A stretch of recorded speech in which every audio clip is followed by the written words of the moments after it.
name is Tom Karsner. I'm a member of the local Sierra Club, and I am glad to welcome you to the library here tonight for our presentation. This is a presentation by the Iowa City Area Group of the Sierra Club. Our guest tonight is Clayton Doffenbaugh, who is the Midwest Field Organizer of the Southern Utah Wilderness Alliance. And that's suwa.org if you want to look it up on the web, and I'm sure Clayton will give some more contact information. Clayton is also involved in the Sierra Club. He's a member of the Our Wild America Campaign Committee, among others, and he's been at this work of talking about the wilderness areas in southern Utah and seeking to get them the protection they deserve. So at this point, I'll just hand the program over to Clayton Doffenbaugh, and he'll take it from there. Thank you very much. All right. Well, thank you very much for coming out this evening and for the opportunity to come and talk about Red Rock Wilderness Lands in southern Utah. This is a place that's near and dear to my heart. And just from talking with folks ahead of time, as you were coming in the room, I gather there's several folks who've been out there before. And if you're like me, it kind of gets in your blood, and you feel that it's, it becomes an important part of your life in order to get back out there and visit these places. And we'll be talking this evening about trying to get protective status for the wildlands in southern Utah. These are all public lands. They are under threat. We'll be talking about that a little bit as well.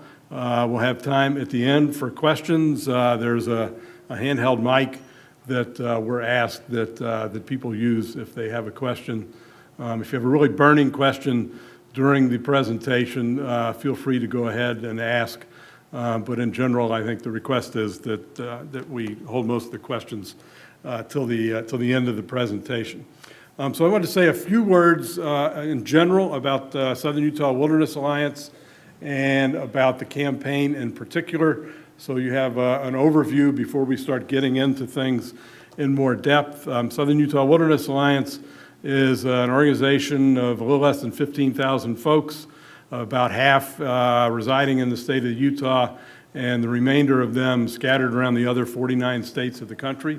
The sole mission of the organization is to protect the wildlands, the wilderness quality lands in southern Utah. We have 4 offices. We have a headquarters in Salt Lake City. We have an office in Moab, which is down by Arches and Canyonlands National Park. We have an office in Washington, D.C., and we have my attic, actually, in Berwyn, Illinois, just outside of Chicago, which serves as the Midwest office. And my job is to travel around and talk with folks, inform them about what's going on, and ask for your help. So we've been doing all of those things here this evening. This wilderness campaign is the only nationwide wilderness protection effort, conservation effort, outside of that for the state of Alaska that is currently underway. It's the largest network of undesignated wilderness quality lands remaining in the lower 48 states of the country. So we're talking about a lot of land. This is all public lands. There's a wilderness proposal that was put together by citizens, volunteers primarily, who walked these lands 20 to 30 years ago. It took a while to put this proposal together, but it is the most exhaustively documented wilderness proposal anywhere in the country. We are talking about an area of about just shy of 10 million acres of public lands managed by the Bureau of Land Management. In the state of Utah, it's divided into 65 units. There will be a map during the PowerPoint part of the program a little later, which we'll spend a little time walking through to give you an overview of what we're trying to accomplish. In general, how many folks have been like to Bryce Canyon National Park? Is that okay, good, that's most of you.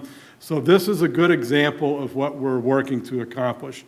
When you are at Bryce Canyon, which is kind of a long, narrow, smallish national park, and you're looking down at the rock formations below, the hoodoos and what have you down there, which will hold your attention for quite a while, but eventually your neck's going to get a little stiff, and you're going to want to look up like that, and when you look up, you have this big 100-mile view off to the east. And almost all of that land is outside of the national park. It's managed by the Bureau of Land Management, and until we persuaded President Clinton back in 1996 to designate these lands as a national monument, it didn't have any particular protective status.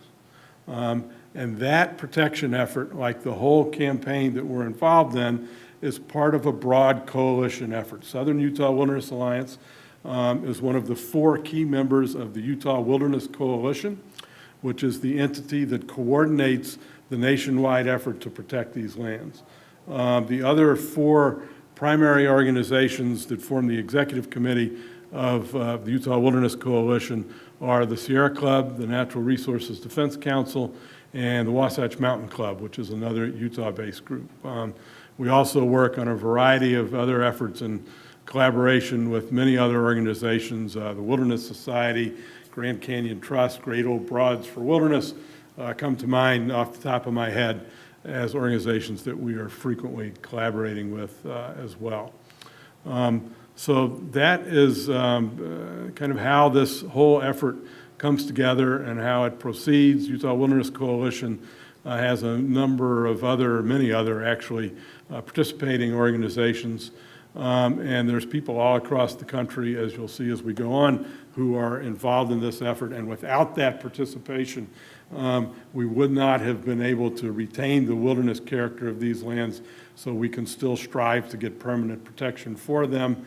And we've had a number of successes along the way. We've been at this for about 30 years, but we got a ways to go, and you're going to learn all about that here this evening. So there's a couple things that you can do in order to help us out, which I want to mention here right at the beginning, and we'll get into a couple others as the program goes on. But there are postcards in the chairs that everybody has. I would ask that folks who are here this evening, if you would please sign those postcards and just leave them here at the end, and we're going to ship those off to Washington, D.C. and have them delivered to the White House.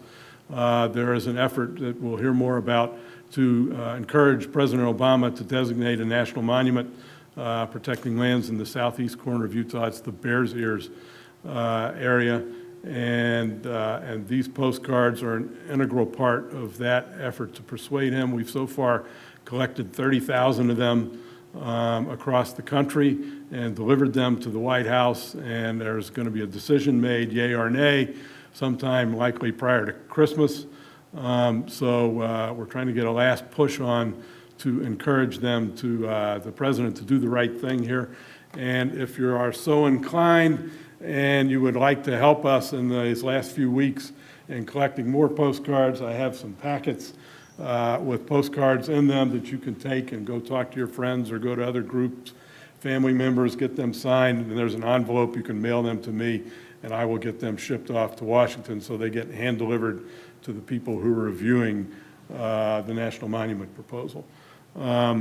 So that is one of the main things. The other thing I want to just give a little shout out, since we're here in Iowa City, there is legislation, America's Red Rock Wilderness Act, that would implement this whole proposal all at once, which is not likely to be acted on in the current Congress, but we are building support across the country for that, and Congressman Lobzak is one of the co-sponsors of that legislation. So if you see him or have occasion to communicate with his office or just want to go ahead and send an email and make a phone call or tweet at him or whatever, please thank him for his co-sponsorship of the legislation, because it's very important that we build that support in Congress, and we do appreciate the support that he's lent for this effort.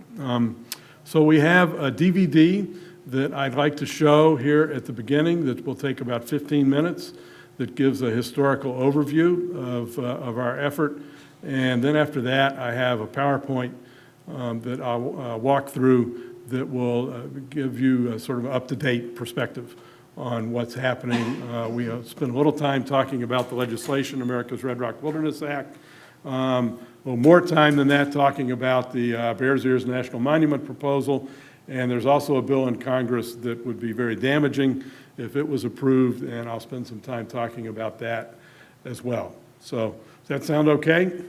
We got, okay, all right. Well, it looks like everybody's on board. So I'm going to go ahead and start our DVD here. And when that's done, we'll do the PowerPoint.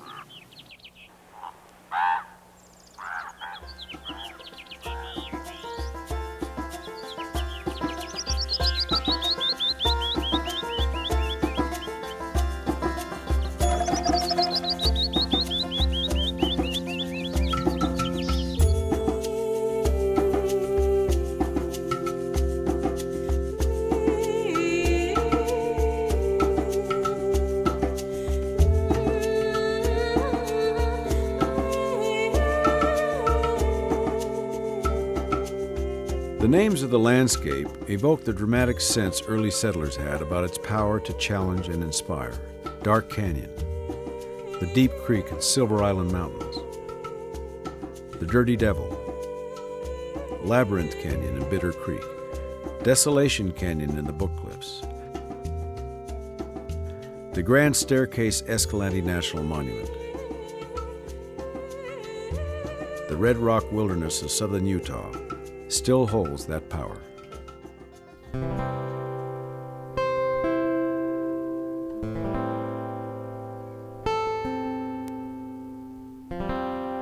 I'm Robert Redford, and Utah is my home. The mysterious shapes of its rock-bound geography and endless vistas are among America's greatest treasures. It is a living history etched on the folds of the earth. Just look, and you'll find an open book with chapters on natural science and beauty, a geologic manuscript which inspires us to contemplate the hand of creation, the history of our development, and our character as a nation. In Navajo, Honojitra is the terminology for open space, and I guess to the Anglo society, you might call it wilderness, the last remaining place where there's no development. As Native Americans, I think that's where we share a common ground with the environmental people. Navajos and other tribes believe in preserving the land for future generation.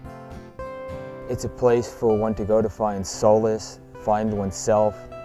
I think the wildlands have been a defining element of America since this great nation got started.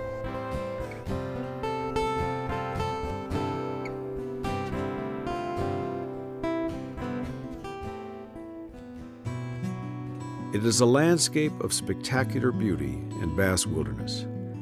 It is also a place whose wilderness character is under threat every day from oil and gas drilling, off-road vehicles, and new roads.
Recently, elected officials from the state of Utah have sought to limit the lands available for wilderness designation by claiming that thousands of dirt tracks and Jeep trails are actually highways under an obscure law from the 1860s.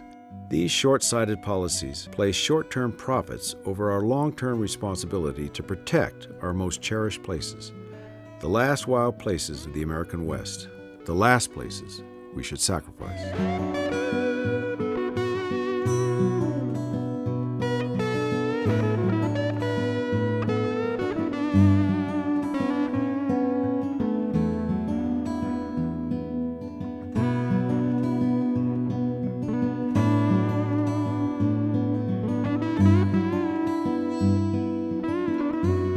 The lands of southern Utah, these wilderness areas, these canyons, these mesas, the Red Rock country, are unlike anything else in the world. They challenge the imagination.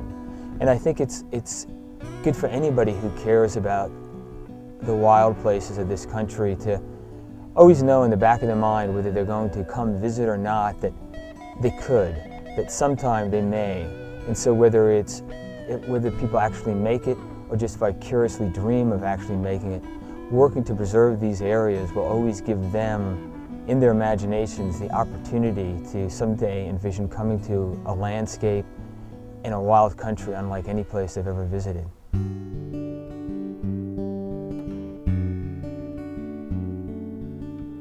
We go to wild places to escape the pervasive noise and endless distractions of the modern world.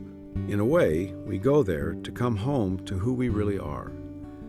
We need to save that experience for our children and their children. I feel the wilderness is important because it is our children's future, and we don't have the right to necessarily go in and make decisions for them that are going to be forever. I look at wilderness as being basically an opportunity bank for our children.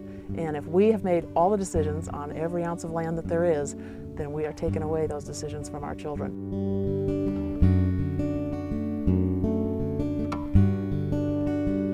In 1964, Congress passed the Wilderness Act. It defined wilderness as a place where the earth and its community of life are untrammeled by man, where man himself is a visitor who does not remain.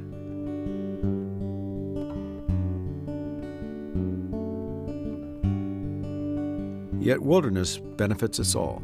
Wilderness gives us places to hunt and to fish, to walk down a winding trail or stream, to climb mountains or reflect in harmony with our surroundings. It's a place for family adventures where our children get those once-in-a-lifetime memories that can shape what they dream and who they become. Over and over and over again, it changes people's lives because they feel the solitude. It's a tremendous impact on the soul. They have even a religious experience. The immensity, it puts you in your place. Wilderness is held in trust for all Americans. The land belongs to us, not to the oil industry or any other special interests that want to abuse and exploit it. Official designation of America's Red Rock Wilderness would safeguard these wild lands from the noise, scars, and pollution of off-road and other motorized vehicles. It would ensure the land's natural state will not be altered by mines or oil and gas fields.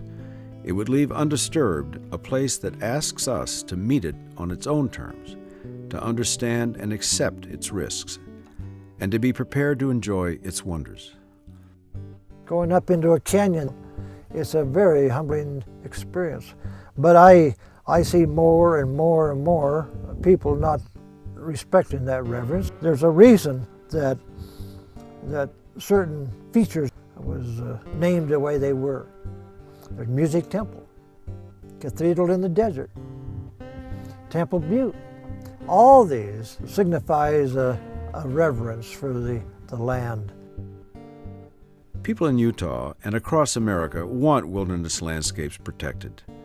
To that end, citizens formulated a wilderness proposal, America's Red Rock Wilderness Act, that makes good sense and does justice to Utah's spectacular and unique landscapes. This act would save the heart of the Red Rock Wilderness and leave millions of other acres available for development for future economic needs. America's Red Rock Wilderness Act was created by a collection of citizens that over a series of years and tens of thousands of miles inventoried the public lands of Utah and determined that 10 million acres of BLM land qualified as wilderness. It's a piece of federal legislation that, if enacted, would protect these lands, essentially leave them the way they are today, so that we can use them to hunt, to fish, to hike, to take our families. It would also protect the remains of Native American cultures that have been there from hundreds to thousands of years, as well as the wildlife that lives there. It would prevent actions such as oil and gas, mining, and damage from off-road vehicles, activities that can take place in other areas. I'm feeling like we're coming to more of a conclusion with more and more people realizing that they do value open places and places that are set aside specifically for wilderness. I think we've come a long way from saying that wilderness has no economic value, because I think we're realizing that it does, and that again, as the world gets more and more crowded, we are going to have more and more call for wilderness, and gateway communities such as Moab are going to have probably a much greater economic advantage than they can see right now. We already see it with the national parks. That's what's pulled us through. But it's an uphill battle. There's more development all the time, and a lot of those places are going. Pretty soon there'll be nothing, because that's the nature of the beast of development. America's Red Rock Wilderness Act fulfills the hope and promise of wilderness in Utah's canyon country. But it requires the strength of people like you and me who care about the future of our common heritage. It's everybody's land, and even if they don't use it, we need their support to keep it the way that it is. In Navajo, they say that the earth, kaya, doesn't matter whether you live in New York, China, Montana, or Alaska. Earth is earth. Where you stand on is the same over there. And I would say that here in Utah, we have some of the most beautiful areas, very much intact. It's still very much wilderness. I would ask those folks to get involved and to do whatever they can to protect what's here in Utah. Working together, we can bequeath this gift to our children, so they in turn can bestow it upon their children, and they in turn upon theirs. The best thing we could possibly do to protect what we have left is to put it in a wilderness designation. And to me, that would be the ultimate protection.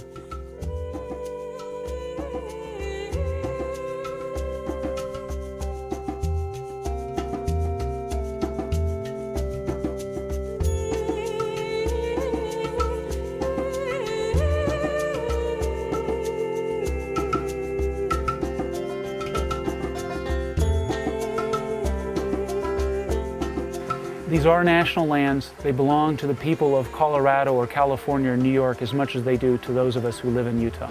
And we need the help of those that live outside of Utah to build the political support to protect these areas. Now, the people that have come together out of their love for the Red Rock have accomplished enormous things in the last 20 years. The establishment of the Grand Staircase, Escalante National Monument, closure of off-road areas to off-road vehicles that have protected hundreds of thousands of acres, legislation that has put more land into conservation protection. Now, nearly some 5 million acres in the state of Utah has some form of protection because of the efforts of citizens across the country. But we have a long ways to go, and we need far more help. All these lands deserve protection as wilderness.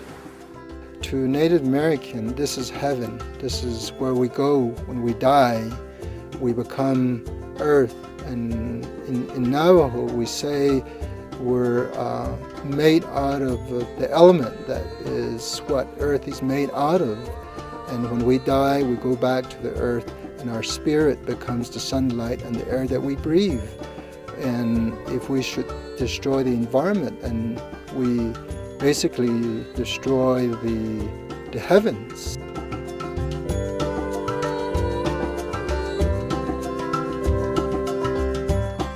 I'm Robert Redford, and I hope you'll find inspiration in the images of this wondrous land, and then join with the Southern Utah Wilderness Alliance and its many members and partners across America to defend this incomparable Red Rock splendor.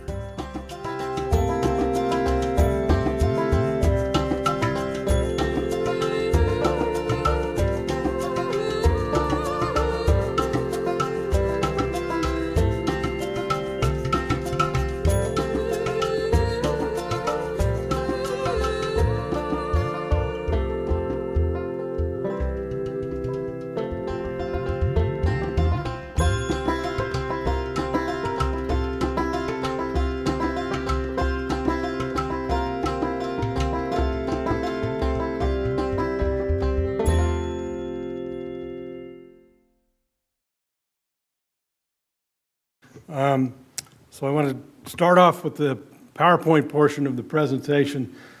I like to use this picture here.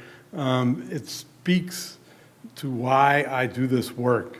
So it's kind of a personal testimony for what I do. This is a picture that's taken in Natural Bridges National Monument, looking up at one of the bridges. I believe it's Sipapu. I may be wrong about that. But also, of course, looking at the Milky Way. I've been camping in this area, and the land's just above Natural Bridges and below the Bears Ears Buttes that the National Monument is named for, probably a half dozen times, usually by myself. And on a night where there's no full moon, this picture really doesn't even do justice to what it is that you see out there. It's officially the darkest area in the lower 48 states of the country with the least artificial light. And when I look at this and I'm out there, it's like you're looking at infinity. It makes me feel, on one hand, very insignificant because I'm pretty small and this is pretty huge. But it also makes me feel ennobled and important because I'm a part of this. And it's a spiritual sort of quality to the relationship with this landscape that many people feel when they've been out there. In fact, I can see some of the heads nodding here among you all this evening. And we're going to spend a lot of time here talking about the politics, which can get a little depressing at times. But that isn't the reason why we do this kind of work. It's for this. It's to protect places that are very special, and it's because we realize we have a contribution that we need to make as being part of this larger community, this natural community, the universe. We have a role to play, and so that's why I do this kind of work. So I'd like to start with that picture because it represents all of that to me. This is a little less pleasant to look at, but it's an important step in explaining why it is we need to protect these lands. Obviously, this is a map of the western part of the United States.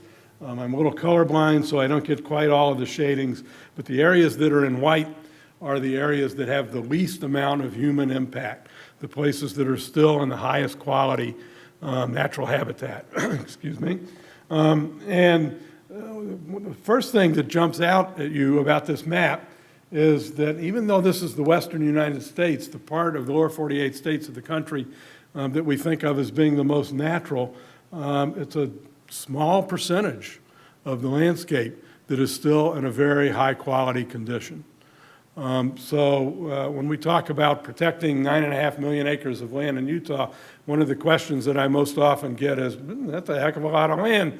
Do you really need all of that? Well, this answers that question because it shows us that what we're really doing is trying to protect the pieces that are left.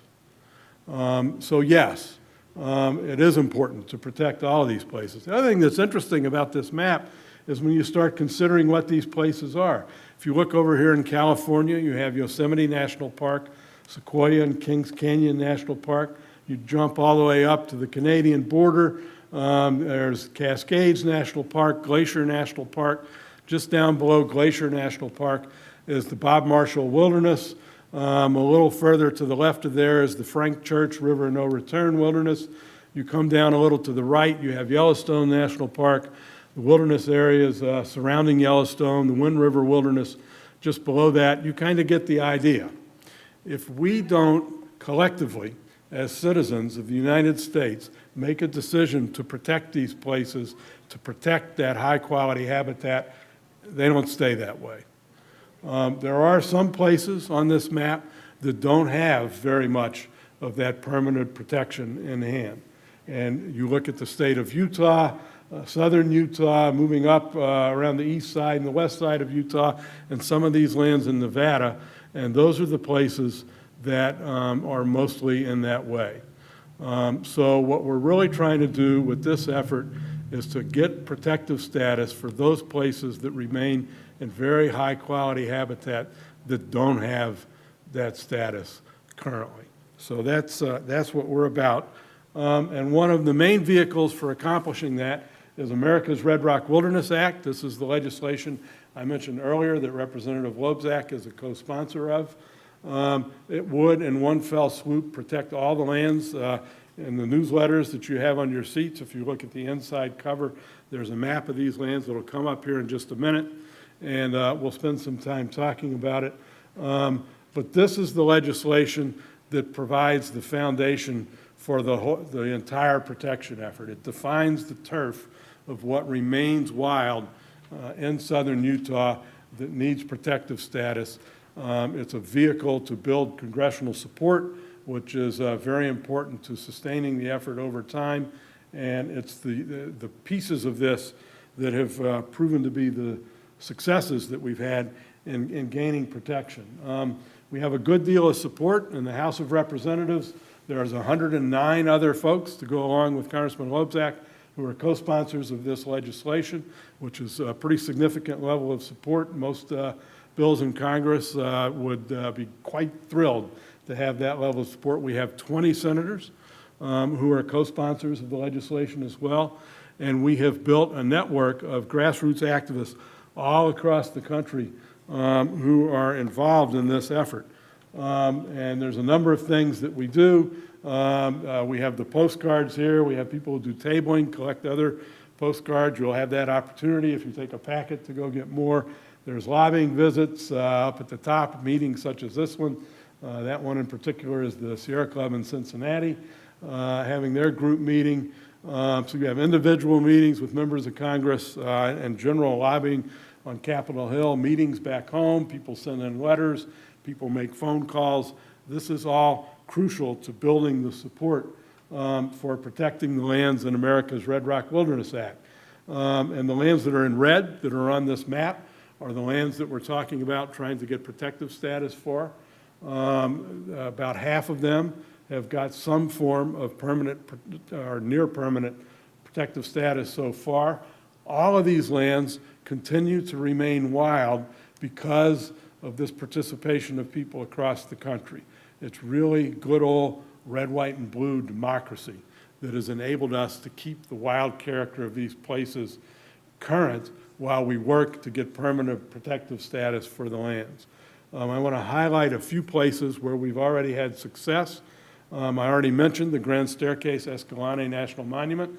That's the area that's east of Bryce Canyon National Park that President Clinton designated in 1996. That's 1.8 million acres of land. National monument protection generally is not as high a quality as wilderness protection that must come from Congress, but it was a pretty good proclamation. The protection is pretty good, and it's a very sizable portion of the wilderness proposal. There's two pieces of legislation that have passed through Congress. One protected lands down west of Zion National Park in the southwest corner of the state, and the other one protected the Cedar Mountains area due west of Salt Lake City. And these, most of these lands got official wilderness protection. In that effort, it comes to close to 500,000 acres. We have also persuaded over the years the Bureau of Land Management to put about 3 million acres in what is called wilderness study area status. And this means that they will protect the wilderness character of those lands until Congress makes a decision, yay or nay, on permanent protection. So that basically means that over the years, we've gotten about halfway there, which means we have halfway still to go in order to protect the entire wilderness proposal. But as I say, since we started, we've lost very little acreage from the land to lose its wilderness character. And that's due to the efforts of meetings like this, postcards, all the efforts that people make all over the country. And we have a new thing that we're starting, getting ready, building for the next Congress, that is something that those of you who've been out to Utah can do for us. We've had a couple instances here recently where members of Congress have been asking us to provide photographs of their constituents out on the lands in southern Utah with a little statement, just a few sentences, about why protecting them is important to them. So if you've been out there and you have a picture of yourself, your family, your friends on the landscape in southern Utah, if you could send me a picture and include your name and your street address and your city so we can put you in the right congressional category. And if you can also say just a few words about why America's Red Rock Wilderness Act and the protections that it provides are important to you, we can package that together and put it to use. You see my email address there. It's pretty simple and straightforward, clayton@sua.org. And just so that you have it handy, I'm going to show this picture again towards the end of the program. But we're going to be trying to gather these together. So if you can do that, that's another way that you can be helpful over time here. So I want to spend some time here now talking about the Bears Ears National Monument. This is a picture of President Obama on the south side of Chicago designating the Pullman National Monument. It's one of about 20 that he has done so far. There's a short list of 3 or 4 that remain under consideration. The Bears Ears is one of them. We expect a decision to be made on this sometime before Christmas, at least before he ends his time in office in January. We don't know what that decision is going to be. They're very seriously considering this national monument, but it's something that is very much in the forefront of our attention now. This is the 2 buttes that give the Bears Ears Monument its name. Here is a meeting that took place up just below the Bears Ears last summer, 2015, where 300 folks from the tribes that are involved in the proposal for the Bears Ears. This is a proposal that's an outgrowth of the Native American community in this part of the country, came together and formally established the Bears Ears Intertribal Coalition. The primary tribes, and these are the tribal governments that are involved in this, are the Navajo, the Hopi, the Ute Mountain Ute, the Ute Quarry Ute, and the Zuni. But they've also reached out to 3 dozen other tribes across the country who've officially endorsed this, and nationwide tribal organizations as well. So it has a great deal of support. The primary thing that the tribes are interested in is the cultural resources that would get protected. And you can see here the continuity that the Bears Ears Monument provides for the tribal lands currently in the area. So these are reservation lands that are depicted in addition to Bears Ears on this map. The state lines are removed, and so you can get the conception of why this is an important thing for Native Americans in the area. And it's places like this that are the primary focus of their protection effort. This part of the country, the Colorado Plateau, has the highest concentration of Native American cultural sites anywhere in the entire United States. There's literally hundreds of thousands of sites. Not all of them, of course, this spectacular, but this is actually a small one. If you've been to Chaco Canyon or if you've been to Mesa Verde, you have an idea of the kinds of things that you can come across in the backcountry, in the Bears Ears area, and actually even beyond it. So protecting these cultural resources is critical. The proposal that the tribes put together is a result of an interview process with elders, asking them where the places are that remain most important on the public lands adjoining the reservations in the area that need protective status. And the things they need to be protected from are unfortunately ongoing damage. And these are just a couple small examples. The one on the left is an off-road vehicle route that has been established in the area. And each of those little flags marks a place where a cultural archaeological artifact has been disturbed as a result of that one little single route. And then the picture over on the right, which is a rock art panel, you'll see some little circles there in the picture. Those are bullet holes. That's a site that has been vandalized. And the looting that takes place, the damage that you see here, the vandalism that takes place is facilitated by the off-road vehicle access in the area. So if there's a wilderness designation that occurs, that automatically prevents that kind of access because it's illegal to drive into a wilderness area. And the National Monument has the same goal in mind to prevent this kind of looting and vandalism and just in some ways accidental damage that occurs to these cultural sites. Also, protection and healing for the land is very important to the tribes in this proposal, which very much coincides with the interests of the Wilderness Campaign, which is why conservation organizations have gotten on board in support of the tribes in such a big way with this national monument effort. So it's crucial to the tribe. Many of their religious practices involve plants and animals in the area, and so the health of the landscape and the habitat is very important to the tribes, and they feel a very strong spiritual connection as well to these places, the animals that live on it, and even the soil and the rocks themselves. So this is some of the areas that would get protection in the Bears Ears National Monument.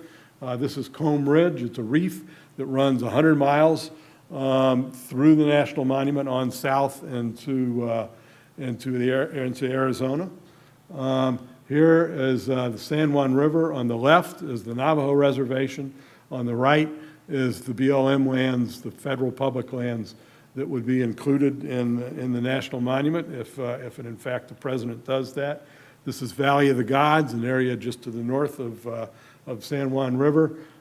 These are all pretty spectacular landscapes. That intensity of the feeling came to the fore this last July. Secretary of Interior Sally Jewell went to Bluff, Utah to hold a public hearing on the National Monument. How many folks have been to Bluff? There's one of you out there. Okay, well, Bluff is a small town with about 400 people in it. There were 1,500 people who showed up for this hearing from the state of Utah and the surrounding states. Not everybody, of course, was in favor of the National Monument proposal. There is opposition. It's controversial. But we had printed up 1,000 of these T-shirts to distribute, and we ran out. So we know that the overwhelming majority of people who were there for the public hearing were in support of the National Monument because we didn't have enough T-shirts for them. And so that hearing has really set the stage for the final considerations that the Obama administration has as they come to a conclusion for what they're going to do about this national monument. It was a big help because we really were able to demonstrate the large grassroots support that exists for protection of this area. Now I want to get to something that is a problem that we have coming from the opposition to America's Red Rock Wilderness Act and to the Bears Ears National Monument proposal. This is an editorial cartoon from the Salt Lake Tribune talking about efforts from Congressman Rob Bishop, who is the gentleman there in black with the white hair. Here he is in real life.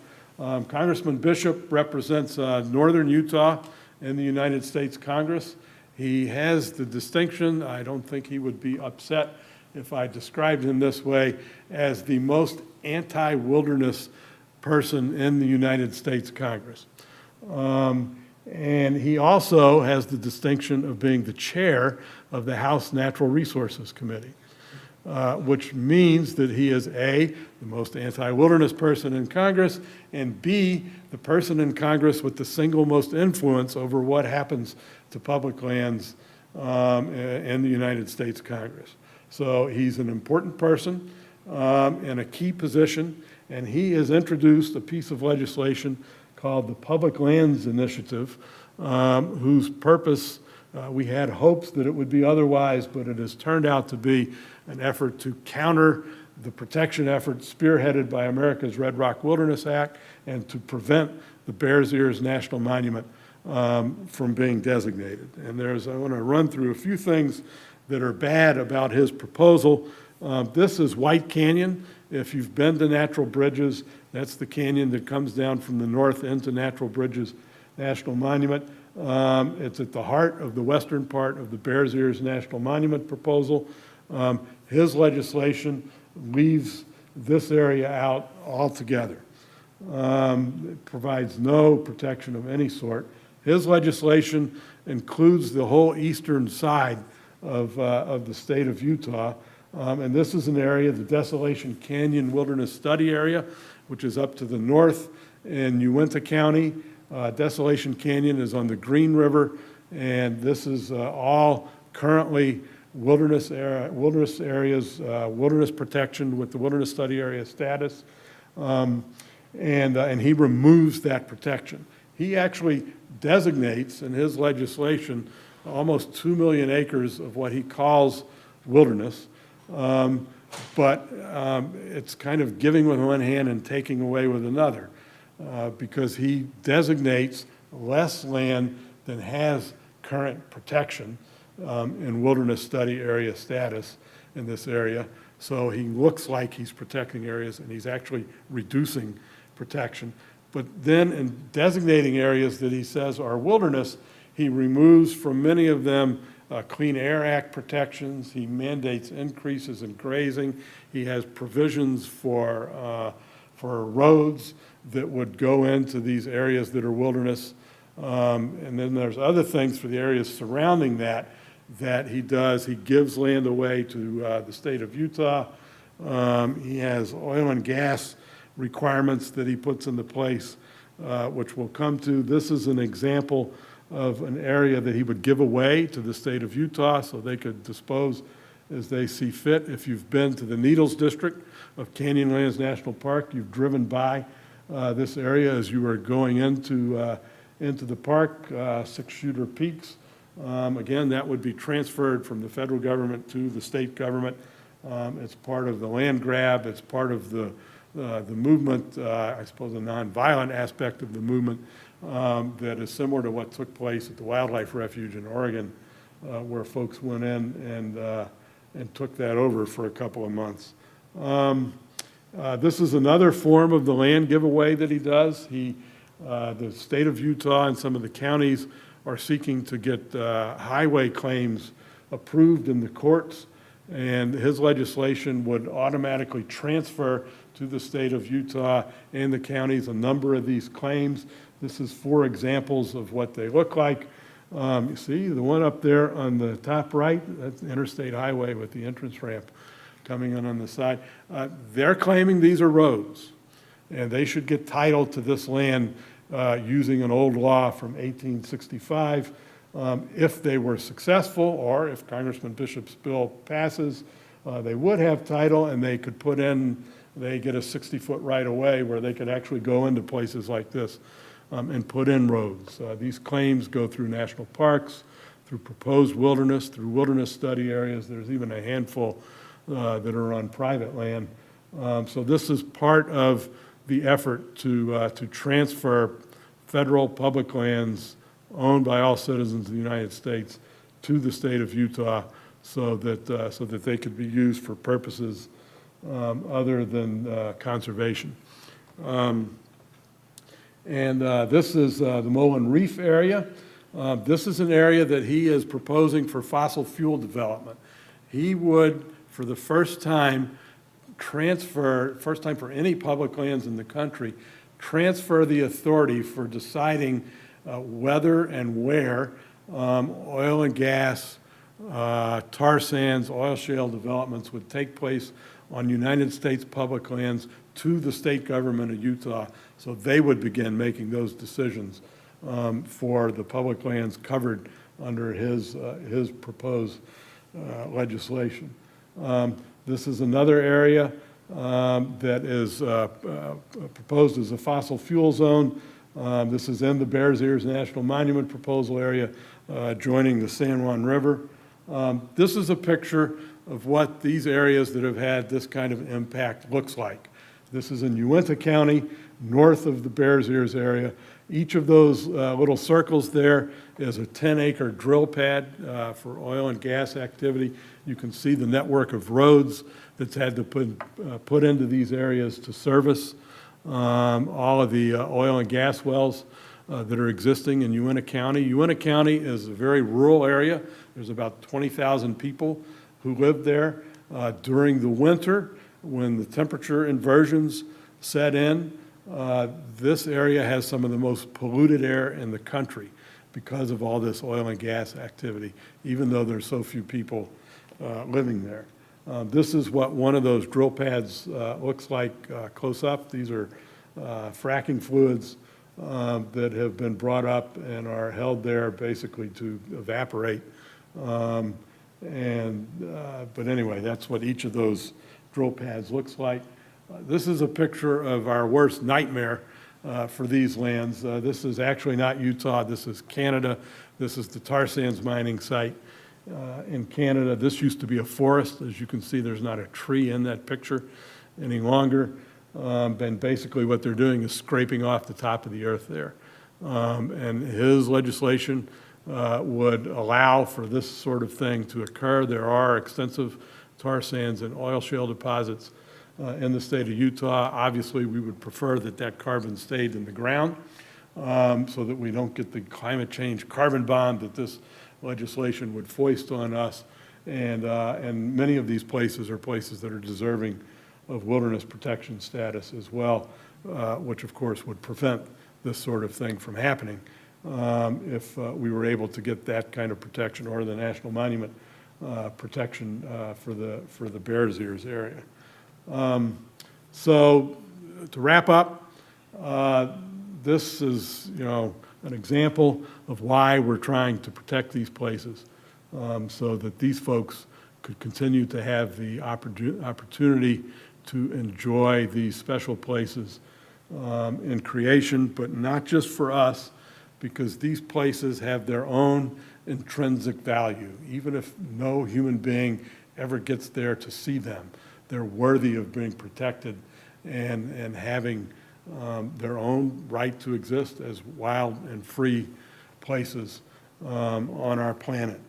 So we're hoping in the coming weeks not to be jumping off the cliff and just disappointment, but to be jumping for joy, to celebrate another advance in our effort to protect all of the lands in America's Red Rock Wilderness Act. And I end with this picture to remind you that you can send your photos in and your paragraphs so that we can use that in future protection efforts. And I'll have to brag for just a second before we stop and take any questions. It's my own family picture. That's my two sons there, standing out there on a recent trip to Utah. So that's the presentation. Any questions, comments that folks have? We have the mic if you got anything. Anything I didn't cover that you would like to know more about? Any places that you've been that you're interested in what some of the status of this might be? I'll bring it to you. All right. Got a question in the back there? Yeah, my question is, when they're doing all the fracking and drilling and mining, that uses a tremendous amount of water, Oh, yes. and all the water has to be hauled, like quite a distance. And because it takes, 1 million gallons per well, is that correct? I don't know what the amount per well is, but I've been out there and I've seen the water tanker trucks driving up and down the dirt roads that have to bring water out to these sites. Yeah, and so for a lot of those places, water isn't that plentiful to begin with. It's not. This is the desert that we're talking about. If they started the tar sands development out there, I don't remember the exact figures, but it's an enormous percentage of the available water in the state that would be necessary to fully develop tar sands fields out there. So that's a question, why would you want to do that in a desert area where concerns about water are increasing already? Lake Powell is at 50% of capacity. Las Vegas is very concerned. They get most of their water from Lake Mead, which is dropping, and they're concerned that in 20 or 30 years, that supply of water may not even be available to them. And so, yeah, that's, it kind of boggles the mind, honestly. Yeah, more and more across the globe, the availability of clean water keeps shrinking and quite rapidly. Yes. And in this area, something I didn't go into in the PowerPoint, but if you've been hiking out there, you've probably seen the warnings not to walk on the crypto, which is, the cryptobiotic soil, a collection of plants that covers the red dirt between the red rock, and it holds that dirt in place. And there's a big problem, in addition to climate change, that's contributing to the shrinking water supply in the southwest part of the country, because when you drive over that, or you put in roads and drill pads, you crush that cryptobiotic soil just like a hiker's footprint can, or if it's overgrazed, that's another way to do that. And the prevailing winds blowing from west to east will pick up that dirt and deposit them on the snowpack in the western slope of the Rockies. And they have a problem with what they call the pink snow. And it's like on a cold winter day, you're not going to go outside in a white sweater. You're going to go outside in a dark sweater because you're a little bit warmer. So when you darken the snow, you also are reducing the snowpack. And the scientists studying this estimate that we are losing every year the equivalent of the amount of water that Los Angeles consumes in a year. So if we designate this as wilderness, we're also protecting the water supply for the whole southwest part of the country. That's even before you start thinking about, the tar sands and what have you, water consumption problems. Because I used to live in Moab, Utah. And so the thing I saw happen, actually like a couple of friends of mine started this business for mountain biking, and then they regretted it later when they realized how successful it became. But I think, it's good to have some photos in there too of like all the mountain bikes and all what they were destroying. Well, mountain bikes, if you wilderness designations, to enter a wilderness area, you have to do so without motorized or mechanized transportation. It's really the gold standard for conservation efforts anywhere in the world. So yes, mountain bikes would not be allowed in wilderness areas, though there's plenty of areas out there not eligible for the wilderness protection where people on mountain bikes can recreate. And then honestly, if we got everything we wanted, over half the BLM lands would still be open for off-road vehicle route designations and that sort of thing too. So it's not perfect from our point of view, even if we got everything we wanted. So I wanted to ask if you could make the distinction between wilderness area and national monument. What's the level of protection granted by both? Okay. A wilderness area has to be established by Congress. And as I said, it's the highest form of protection there is. It would remove areas from any new mining claims, resource development claims. It puts a cap on the grazing activity. It means that the natural habitat, the natural conditions are the top priority for the management decisions of that area. So there's no motorized access, there's no permanent residence, there's no permanent structures, there's no roads that go into a wilderness area. A national monument is something that can be established by Congress, but is typically established by the president under the Antiquities Act. And its protective status is determined by the proclamation that the president issues at the time of the designation of the monument. And so the purposes of that protection can vary, and the level of protection can vary considerably.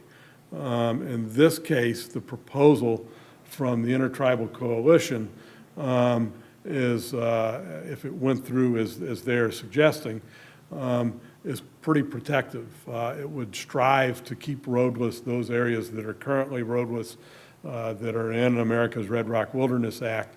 It would not necessarily prevent any off-road vehicle activity, but it would keep them overall roadless as well. So it's a pretty good quality proposal. A couple other things that are unique about that National Monument proposal too, worth mentioning. The Antiquities Act passed, I think it was 1905. Teddy Roosevelt was president. Many national parks started as national monuments. Its primary purpose, it had broader protective purposes, but its primary purpose was to protect the archaeological sites in the southwest part of the country, Native American sites primarily. And this monument proposal, Bears Ears, is the first effort under the Antiquities Act that's actually come from the tribes, where the tribes are deciding what it is from their cultural heritage that they want to see protected. And it also includes a co-management provision so that the tribes would get genuine management authority shared with the federal government over lands that were once theirs and were taken from them. And so in those ways, it's an important historical precedent as well, and something new under the national monument provisions if it was to be designated, and if it was to be designated in accordance with the proposal that, that the tribes have made, that the conservation organizations are supporting. So does that answer the question? Yeah, yeah, and maybe as a wrap-up question, what for those watching on TV, what's the best place to go to learn more get about what they information, can do? learn more about the project and what they can do? Well, you can go, you mentioned the website address earlier, www.suwa.org is the Southern Utah Wilderness Alliance website, where you can get access to information about all the protection efforts that are there. My email address is right there, Clayton@suwa.org. People could email me directly, and I could attempt to answer whatever questions they have. People can contact their members of Congress and encourage them to support America's Red Rock Wilderness Act. The Sierra Club has a National Utah Wilderness Team that coordinates its efforts, as well as the Utah chapter of the Sierra Club, of course, has an active interest in that, and people can Google those things, and those web addresses are a little longer, and I can't recite them. So. Okay, and it's good to emphasize again that our congressman here in Iowa City, Congressman Loebsack, has signed on Yes. As a co-sponsor, but it's always good to thank And him. he'll need to do so again in the next Congress. Every 2 years, we have to start that effort from scratch. So, Okay.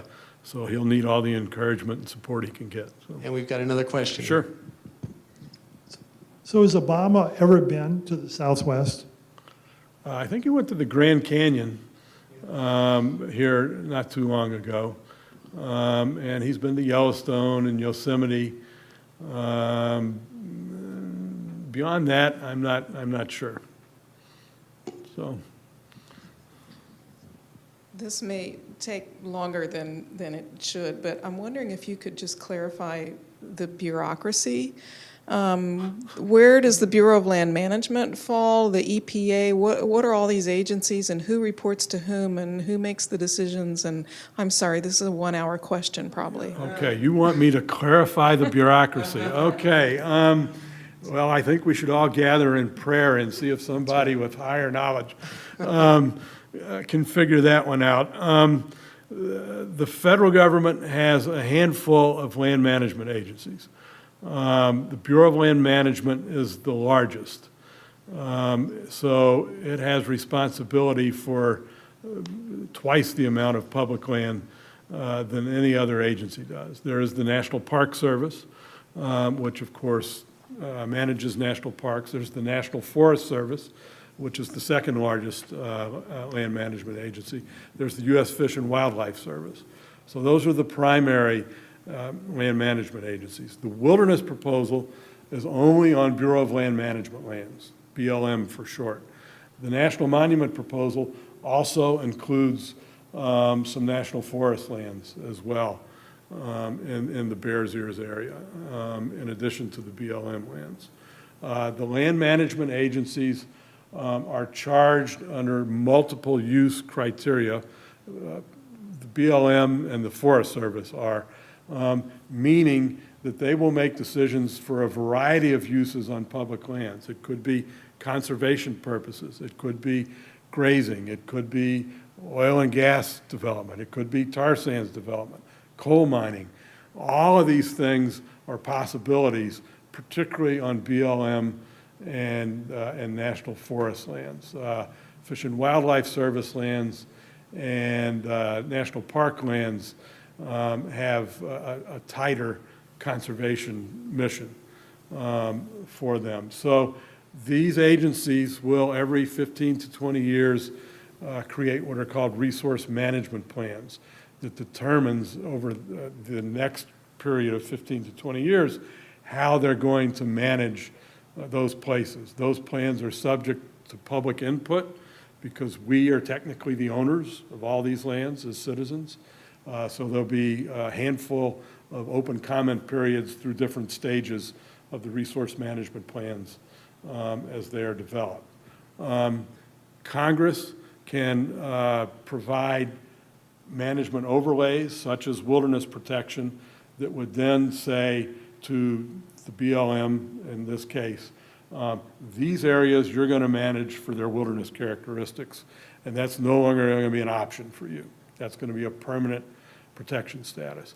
A national monument designation is similar to that. It's the president having the authority to say these particular lands in that proclamation will be managed primarily for these criteria that are laid out in the proclamation. So those things remove the land areas that are cited from that larger planning process.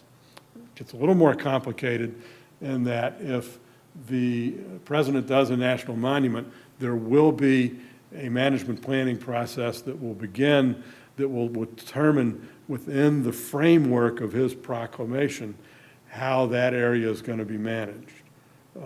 Will there be, and how many off-road vehicle routes? Will there be mountain bike routes? Will there be areas that are closed to that activity? Generally speaking, most national monument designations remove areas from potential mineral extraction. So the oil and gas questions, uranium mining, any other sort of resource extraction, generally speaking, that's addressed by the National Monument Proclamation, and those lands are removed from that possibility unless there are pre-existing rights in those areas, leases that may pre-exist the monument designation, and then, you know, for the terms of that lease, it's still possible that those areas could be developed. It's unusual for that to occur, but it does happen. Does that help? It does. Okay. Very And much, we'll thank pray you. about this later. Yeah, so all of these agencies are under the executive branch. Correct. So they report They're to all under the executive. Interior Department, except for the National Forest Service, which is part of the Agriculture Department. Okay, so they are all governed by an executive order and/or legislation that comes out of the, They each have what are called organic acts, which define the broad terms under which they operate that Congress has approved. so they are governed by executive order and/or legislation. Yes. But then they are responsible to the president Yes. ultimately for the administration Correct. of those Right. governing And they're principles. mandated under the National Environmental Policy Act, and in some cases, they're organic acts, when they're making management planning decisions, that those are public processes.